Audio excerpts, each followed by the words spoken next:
I found a letter from my son Liam, who passed away suddenly.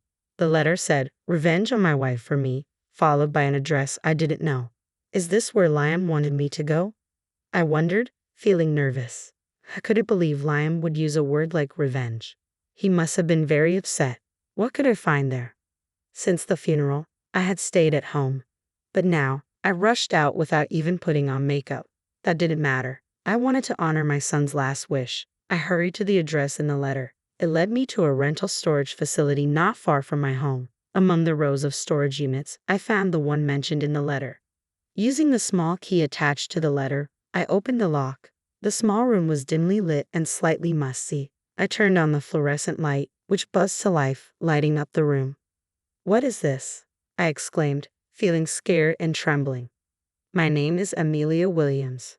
I'm 54 years old and work part-time.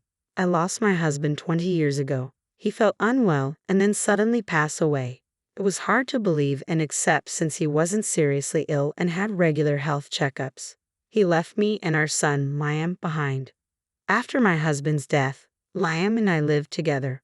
Liam was in elementary school then and couldn't accept his father's sudden passing. My in-laws visited often to take care of Liam. It seemed like Liam was trying to hide his loneliness. He even encouraged me when I felt panicked, saying, "Mom, it's okay because I'm here." His young voice still echoes in my ears. I started working part-time to raise Liam and tried to forget the sadness by staying busy. Liam never complained, even though I was often away. He must have felt lonely too, but he never said a word and kept encouraging me. With Liam's support, I gradually overcame my sadness. In middle and high school, Liam started working part-time to help with the household finances. He did this to avoid putting too much strain on me while balancing work and his studies. He was a good student, and at parent-teacher meetings, his teachers would praise him so much it almost embarrassed me. Despite losing his father, I am grateful every day for how wonderfully he has grown up. After graduating high school, Liam started working right away. He had the grades to aim for any university, but I think he considered my situation. "I'm tired of studying," he said, and began working in a small local factory. Liam, always smart, learned his job quickly and was well liked at the factory. Despite the challenges of physical labor, his days seemed fulfilling. A few years passed and Liam found a girlfriend. He used to stay in on his days off, but then he started going out almost every weekend. As a mother, I felt a bit lonely, but I was also relieved that my son had a girlfriend. Above all, Liam seemed happy, which made me happy. He had always been considerate of me and continually supported me. Now I wanted him to think about his own happiness. I watched over his relationship from a distance. When Liam turned 27, he decided to get married. His fiancée was a woman 2 years older than him named Chloe. When they got engaged, Chloe came with Liam to meet me. Compared to the rather reserved Liam, Chloe was a striking beauty with distinct facial features. I was surprised not only that Liam brought home such a woman but also that they met at a drinking party. I was surprised to see this unknown side of my son, whom I had doted on, but I had no bad impression of Chloe. She worked in sales at a cosmetics company. Because of her job, she was good at conversation, and our first meeting ended pleasantly. Soon after, they had their wedding, and Liam moved out to live apart from me.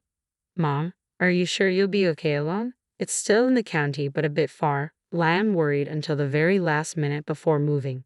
Chloe also seemed concerned about me living alone, and there was even serious talk of us living together for a while.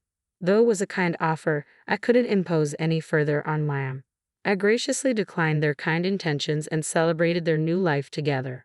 Even after that, Liam frequently visited me, but I noticed he was getting thinner. He had chosen to change jobs to be closer to Chloe's company, but it seemed to be quite tough for him. Unlike the small factory he was used to, Liam had chosen a sales job, and apparently the stress had caused him to lose his appetite. "You've lost weight again, haven't you? It's good to work hard, but it's serious if you ruin your health," I'd say every time Liam visited home. But he would just say, "I'm fine really," showing no intention of changing jobs. Initially, I assumed his stress was due to the unfamiliar job, but it took me a while to realize that this wasn't the only thing troubling him. I've told him, but he won't listen. Maybe Chloe could talk to him. He can be so stubborn, I thought. 3 years into Liam and Chloe's marriage, as Liam turned 30, his complexion worsened, and he seemed on the verge of physical exhaustion. I often asked him why he didn't change jobs instead of overworking himself, but he stubbornly refused. Perhaps it was his sense of responsibility from being married to Chloe that made Liam feel he couldn't just quit his job. Seeing this, I contacted Chloe, asking her to encourage Liam to consider a job change. Chloe seemed worried about Liam getting thinner day by day and tearfully apologized, saying it was her fault. Chloe, you're not to blame. Liam has always been a hard worker and tends to push himself too hard, but he might listen more readily to you than to me, I said. Honestly, I had been feeling somewhat irritated with Chloe for not doing anything about Liam's deteriorating health. Despite my repeated requests for her to take care of him, she did nothing but apologize. Yet I couldn't blame her outright, so all I could do was watch as Liam's health declined. Days passed since I contacted Chloe, but there was no sign of any response from her. She must know how worried I am. Wouldn't it be normal to at least get in touch? Concerned about Liam, I found myself getting irritated over small things. I decided to calm myself and took the initiative to contact her. Hi, Chloe.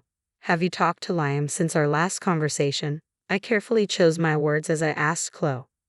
Then, after a moment's pause, an unbelievable response came. It wasn't words, but a click of the tongue on the other end of the phone. Chloe definitely clicked her tongue. Mother-in-law, I'm busy with my work too.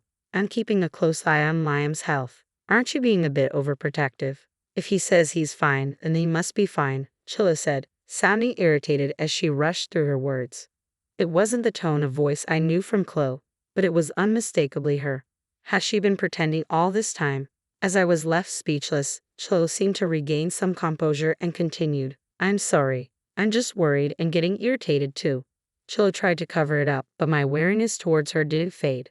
For the first time, I thought of Chloe as a potential danger if things continued this way.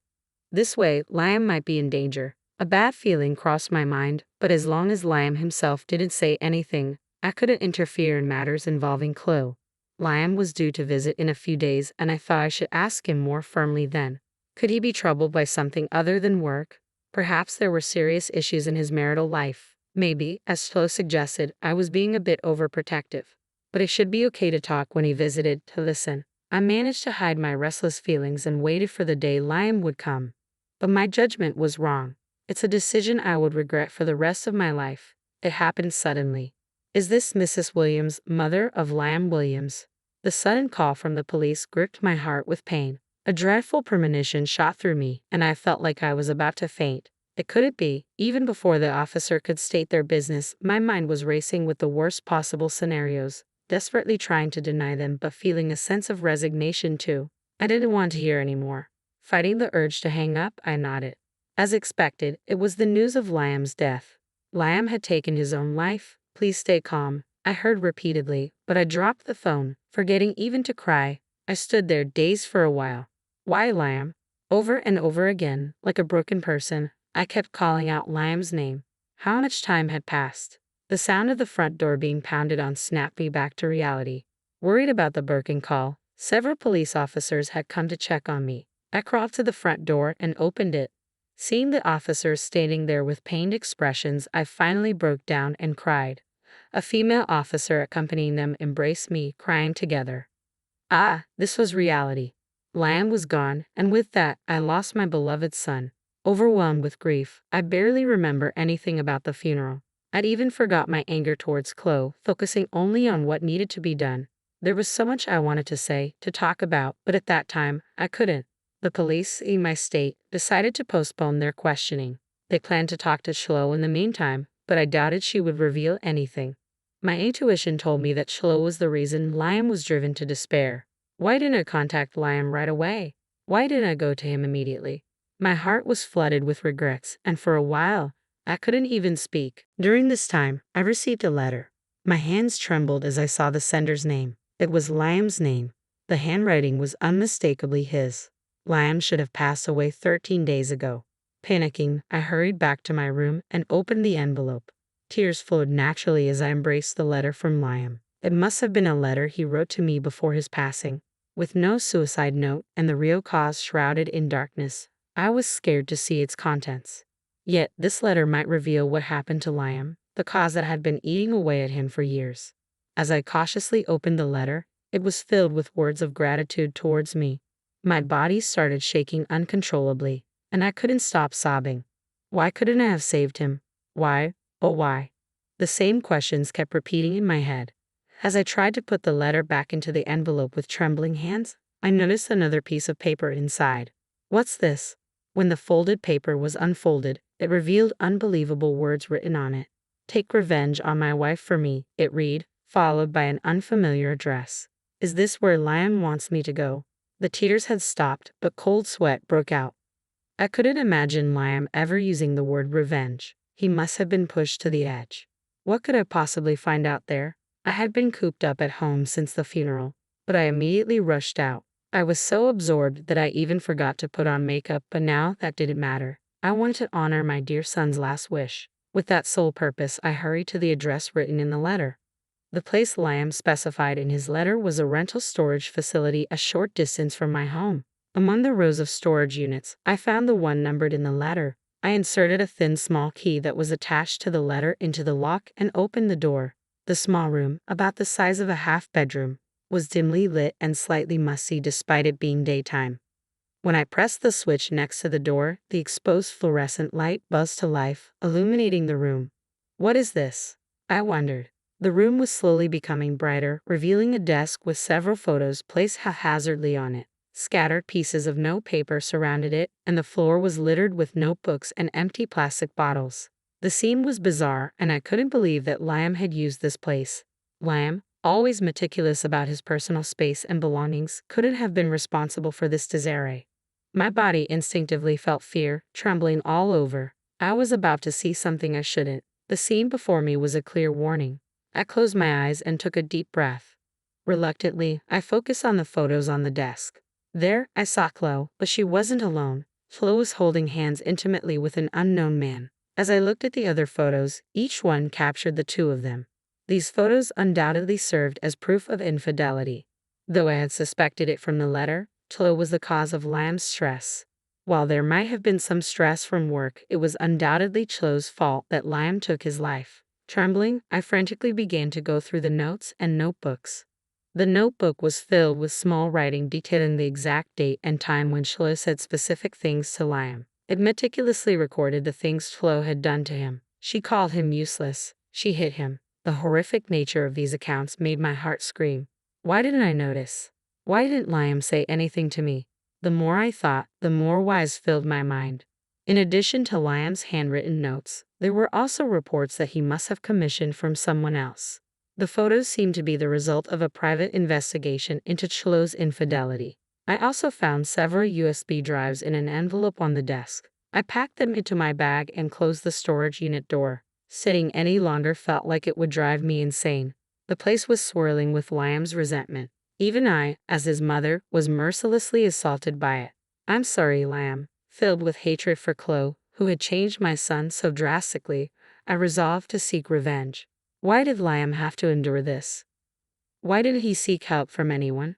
I promised to find answers and make things right for Liam back home. I started looking into how badly Chloe treated him and the evidence of her cheating that Liam left behind. Many times, I felt overwhelmed with panic and nausea. It was so painful and self-destructive. I regretted not being able to help Liam and couldn't stop crying. Even if I got revenge for him, it wouldn't bring him back. But I couldn't just do nothing. I had to decide what to do with the evidence Liam left behind. Should I give it to the police? No, that seemed too easy. Liam died hating Chloe and her affair partner.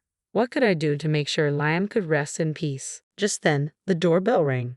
Could it be the police? When I checked the intercom, I saw a familiar face. Hello, it's Smith, said the young man on the camera. Smith had been Liam's friend since high school. I let him in. He asked to pay respects at Liam's altar, so I took him to the prayer room. Smith prayed solemnly for a while and then turned to me with a serious look. He had something in his hand, a letter from Liam. Smith explained that Liam had asked him to seek revenge against Chloe, just like he had asked me and his mother. It hurt to think of involving Smith, an outsider, in this. But Smith insisted he wouldn't do anything illegal for revenge. He believed Liam wouldn't have wanted that. I realized I had been too caught up in thoughts of revenge without a clear plan. Was there a letter for Smith too? I wondered aloud. Smith then handed me a business card with his details, explaining that Liam had given him a similar letter. At Liam's funeral, he couldn't explain much, so he gave me his card abruptly. As I thought about it, I recalled Smith giving me his card at the funeral. He had visited our house often during high school and even attended our wedding. Back then, I found it odd to receive a business card, but I was too shocked to pay attention to it. Smith had mentioned, "If you ever need help, please contact me." The card said Smith Law Office. After high school, Smith had pursued a career in law in New York. I never realized he had become a lawyer. Smith had received Liam's letter and decided to seek revenge within the law's boundaries. He came to my house with determination. "I've closed my office for a while," he said, smiling for the first time. As a friend, Smith insisted on not accepting any money. Liam had sent a large sum as a retainer fee, but Smith returned it all to me, saying, "Please let me do this as a friend." Realizing both Smith and I were grieving for Liam, I decided to temporarily keep the money. I shared the contents of Liam's letter and what I found in the storage unit with Smith. But first, I suggested we take a break and have some tea. Despite our urgency, it felt comforting to have Smith as a strong ally. I knew he must have felt the same. When Smith saw the documents I handed him, he sighed deeply. "This is tough," he said, "perhaps for both of us." Liam had found out that Chloe was having an affair with a man named Owen Jones. Jones had threatened Liam and continued to harass him. Smith, with his legal knowledge, explained that Jones was as guilty as Chloe. Even if they denied the affair, Liam's evidence and photos would speak volumes. "As a lawyer, I can't act in court," Smith said, "but I can guide us." With this evidence, Smith believed we had enough to fight back. While seeking justice for Liam would mean pressing charges against Chloe and Jones, Smith assured me he had no intention of defending them. Instead, he planned to organize Liam's evidence and submit it to the police, seeking substantial damages for what they did. "We'll submit Liam's evidence and bring them to justice," Smith said, trying to reassure himself. I told Smith I was scheduled to speak with the police soon. With the evidence we had, Chloe and Jones would face consequences regardless of their denials. But as a mother, I felt compelled to confront Chloe personally. I wanted to speak with her without revealing Liam's evidence. Smith agreed, understanding the urgency. Time was short, so I decided to visit Chloe's place without notice. She looked confused by my unexpected visit, likely thinking I was still grieving from the funeral. She seemed uneasy, knowing her true nature had been exposed over the phone. As she tried to maintain composure, I couldn't hold back. I confronted Chloe about everything I knew from Liam, her affair with a man named Jones, and the harm she caused him. Seeing her shocked reaction, I realized she had been anxious, knowing her crimes might come to light. She denied everything, but I knew the truth. Despite her denials, I blamed her for Liam's suffering. My words shattered her facade of composure. When Chloe collapsed and cried, repeating "I'm sorry," I regretted not realizing sooner. Maybe it could have helped Liam more. I told Smith everything that happened, and he immediately decided to inform the police. He was surprised at how quickly Chloe admitted her guilt. I had expected her to deny everything. Later, I learned Chloe never thought Liam would take his own life. She harassed him, hoping he would initiate a divorce without proof of her affair to avoid paying alimony. She planned to say Jones was just a friend. It was a reckless plan, but they thought it would work. Liam, out of love and hoping Chloe would change, didn't sue her despite collecting evidence. But he couldn't bear it anymore. Smith contacted the police and both Chloe and Jones were questioned. Jones was swiftly implicated by Liam's evidence. The story made national news, exposing Chloe and Jones's crimes. Liam's death was seen as a result of their actions. Smith played a crucial role, securing damages. Jones lost his job and faced social isolation. Even if he returns to society, he'll carry the stigma. Chloe, however, remains in a police hospital with no prospect of recovery, as doctors say. Despite their punishment, Chloe couldn't sleep without medication, endlessly repeating apologies. Liam wouldn't come back, but did we fulfill his last wish? After their conviction, Smith returned to New York. "Thank you for everything. I hope we did something for Liam," he said sadly before leaving. "Liam was lucky to have a friend like you, Smith. Thank you so much," I replied gratefully. Smith, slightly flustered, said, "I just did what I could as a friend." Afterward, Smith started a volunteer organization to help people facing difficulties, providing legal aid regardless of financial means. His inability to save Liam fueled this effort. Smith continues this work alongside his job, visiting Liam's grave and recently introducing me to his family. I eventually quit my job and joined a group supporting families who've lost loved ones. Founded by a local doctor, we help people facing various challenges. Smith's support helped me recover, and now I strive to prevent others from suffering like I did after losing Liam. In this work, I found my purpose, hoping to make a difference and honor Liam's memory. My work with this organization led to a close bond with the doctor who founded it. This wasn't something I planned for. Sometimes I feel guilty towards my late husband and Liam, but I've started to believe it's okay for me to find happiness too. I've realized it's alright to feel this way. That's why I've begun a new relationship slowly. Even if I fall in love again, I'll always remember my husband and Liam. I plan to live with their memories, so it's okay for me to be happy, right?